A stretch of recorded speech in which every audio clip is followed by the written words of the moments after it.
Lorsque les deux-ci veulent communiquer, il n'y a pas de lien direct entre eux. Ils doivent passer par celui-ci. D'accord? Voilà. Ces deux équipements sont non directement connectés. Ils vont passer par cet équipement. De même, ici, s'il y a une rupture, ici, si ce côté-ci est rompu, et que ces deux équipements veulent communiquer, ils seront obligés de passer par un équipement ici. Salut à tout le monde, vous allez bien j'espère. Nous nous retrouvons dans la suite de notre cours sur les réseaux informatiques. Dans cette vidéo, nous allons voir la leçon 4 de notre cours. Cette leçon va s'intituler les topologies logiques. Avant de prendre le plan de la leçon, je vais vous demander de faire trois petites choses. Appuyez sur le bouton s'abonner si ce n'est pas encore fait. Activez la cloche de notification. Likez la vidéo et partagez-la. On prend dans le générique et on revient.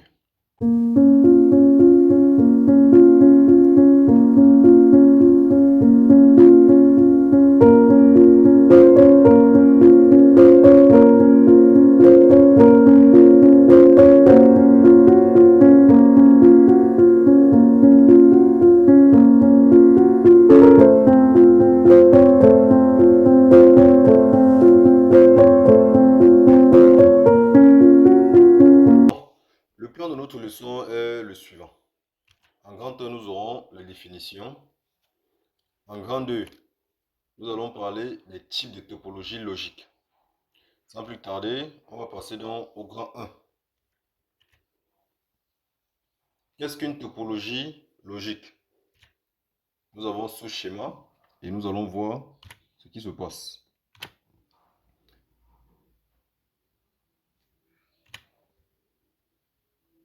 Nous avons l'information qui circule. Nous avons déjà un réseau qui est en place, parce que c'est ce qu'on voyait dans les vidéos précédentes. Nous avons un réseau qui est en place et ce qui va nous intéresser maintenant, c'est comment circule l'information dans ce réseau. Et lorsqu'on s'intéresse à la circulation de l'information dans un réseau, là, on parle de la topologie logique. Ce qui est logique, logiquement, n'est pas physique. D'accord? Ok. Donc, en termes de définition, la topologie logique est un schéma qui montre comment circule l'information dans un réseau. D'où cette petite démonstration où on a vu l'information qui quitte de cet ordinateur pour venir ici. Donc, ça montre comment l'information circule à travers les câbles d'un poste A vers un poste B. Et s'il y a des équipements intermédiaires, l'information va passer par là aussi. Donc, dans la diapositive suivante, nous allons voir quels sont donc les types de topologie logique.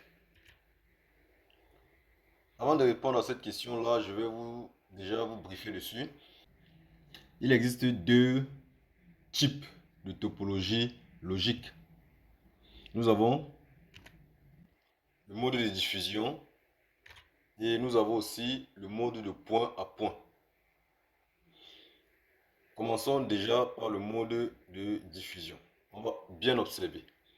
Là, je vais faire ressortir trois topologies qu'on a vues, trois topologies physiques qu'on a vues dans la vidéo précédente, dans la leçon 3.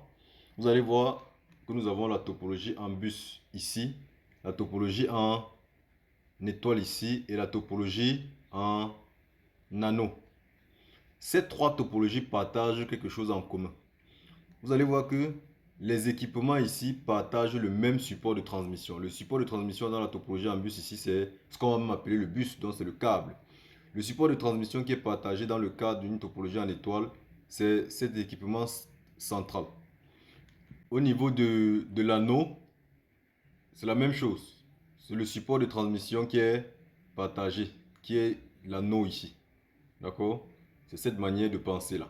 Donc, on va dire ici que le mode de diffusion consiste à partager un seul support de transmission.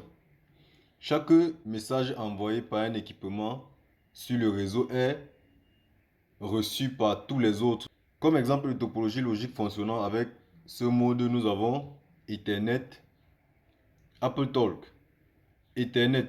Donc voilà déjà deux exemples de topologie logique Ethernet, AppleTalk.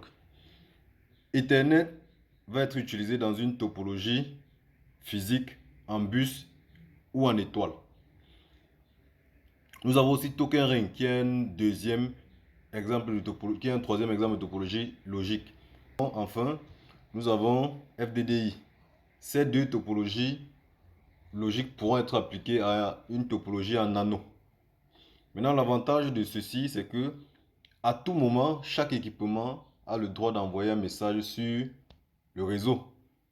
Bon, en réalité, il suffit juste pour l'équipement d'écouter si le réseau est libre, si le support est libre. L'inconvénient majeur ici, c'est que la rupture du support provoque l'arrêt du réseau. La rupture du support ici va provoquer l'arrêt du réseau. Ok.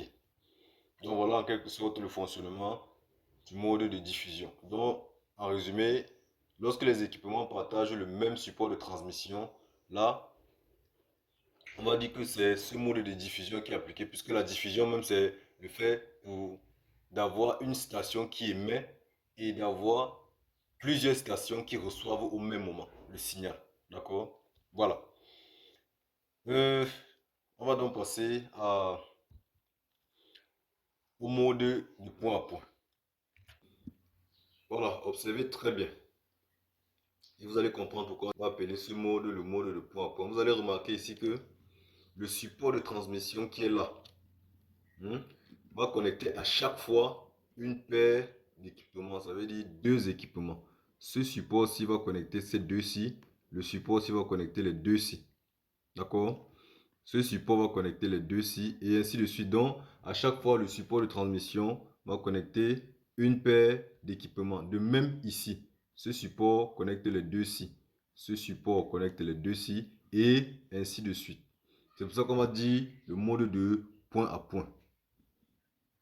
D'accord? Bon, allons-y. On dit dans ce mode de support physique, câble relie une paire d'équipements seulement. Relie une paire d'équipements seulement. Quand deux équipements non directement connectés entre eux veulent communiquer, ils le font par l'intermédiaire des autres nœuds du réseau. Quand deux équipements non directement connectés veulent communiquer, ils le font par l'intermédiaire des autres nœuds du réseau. Venons par exemple ici. Par cet équipement-ci, le signal va transiter comme ça avant de revenir ou alors passer comme ceci avant d'arriver. Donc c'est ce qu'on va appeler ici le mode de point à point. Comme exemple de topologie logique fonctionnant avec ce mode, nous avons Token Ring et FDDI. Avantage, existence de plusieurs routes possibles pour atteindre un node. Oui, là c'est plus dans la topologie en maille qu'on voit ça. C'est plus dans la topologie en maille que ça se voit. Inconvénient, en cas de panne d'un élément, la partie du réseau concerné tombe en panne. Je tiens à préciser que ce n'est pas forcément tout le réseau qui va tomber en panne. Tout le réseau sera hors service si là, le réseau est formé uniquement de deux éléments. Ça veut dire dans ce cas, si le câble par exemple est rompu ou alors si un des deux équipements est hors service, voilà, là tout le réseau est hors service. Mais si on est dans une liaison à 3 par exemple et qu'une liaison est rompue, on pourra passer par un équipement intermédiaire pour atteindre l'autre. Mais là c'est plus dans la topologie en maille qui a toutes ces possibilités là. Donc en gros c'est tout ce que j'avais à vous présenter aujourd'hui.